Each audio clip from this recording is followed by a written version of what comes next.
wasiir ku-xigeenka wasaaradda amniga gudaha mudane caadil sheegow sagaar iyo wasiiru dowlaha wasaaradda amniga xukuumadda federaalk Soomaaliya mudane Farxaan Cali Axmed ayaa maanta kormeer ku tagay xarunta dhaqan celinta isa soo dhiibayaasha ka soo tagay maleeshiyada argagixisada al-shabaab. wasiirada ayaa kormeerkan ugu hurgeliyay baahiyaha ka jira xarunta isa soo dhiibayaasha taas oo dadka ku jira ay ka faa'iideysteen cafiska madaxweynaha jamhuuriyadda federaalk Soomaaliya waxayna mas'uuliyiintaana indheeyeen qaybaha kala duwan ee xarunta oo ay ku jiraan maktabad ay yeelaan buugaag wacyigelin ah hool lagu wacyigeliyo isa soo dhiibayaasha iyo goobo kale.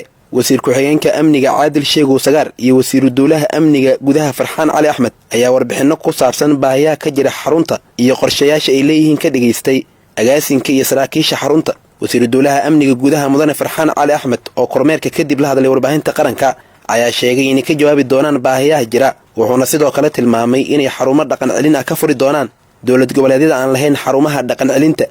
maanta waxaan aniga iyo wasiir ku-xigeenka caadil sheegow aan soo kormeernay hawlaha iyo shaqada ka socota DRP run ahaantii waa u kurgalnay dadka walaalaheena runtii meesha ku xaraysan oo la dhaqan celinayo oo ka soo goostay siiskoodana isugu soo dhiibay dowladda federaalka.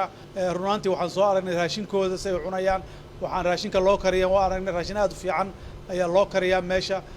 run ahaantii dad waxaa jooga oo horay loo dhaqan celiyey oo hadda maxaan ku yiraahdaa shaqo fiican ka haya meesha.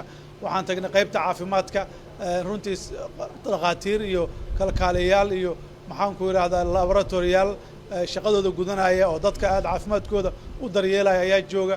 qaybta chiefkan soo aragnay si fiican ayay u fiican tahay meesha chiefka. qaybta screeningka oo lagu kala saaro dadka lagu kala saarayaan soo aragnay oo sarkaal xasan dheer oo madax ka yahay. run ahaantii kadibna xarunta dhexaan ayaa nimid xataa waxay leeyihiin meel balooniga ku cayaaraan maasha allah. waxaa weeye runtii shaqada ay hayaan walaalaheena dhalinyarada ka shaqaysa DRP aad iyo aad ayaan runtii ugu kurgalnay waana baahidoodana waa soo qaadnay annaguna waa ku faraxsannahay runtii waana bogaadinaynaa shaqada ay hayaan.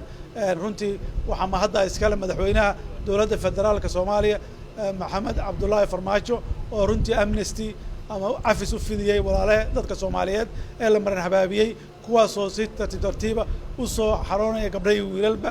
run ahaantii xarunta DRP waxaa weeye shaqo fiican ayaa ka socota.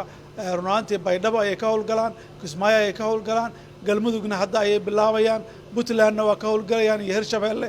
rag dhalinyara runtii oo ka shaqeeya meeshaana waa rag shaqadooda si hufan oo daacadnimo leh oo kartila u guta aad iyo aad aan maqsuud ugu nahay waa runtii ku faraxsanahay. hawshoodana waxaan leenahay walaalayaal si laba jibaara dadka soo dhaweeya si fiican u soora wax bara dhaqan celiya dadka lagu celiyo markaas mujtamaca caadiga lagu celiyo kii xirfad loo sameeyo kii dadkiisa gurigiisa ku noqonay oo dadkiisa dhex galo. Said Umar Sheekh Ismaaciil warbaahinta qaranka Soomaaliyeed magaalada Muqdisho.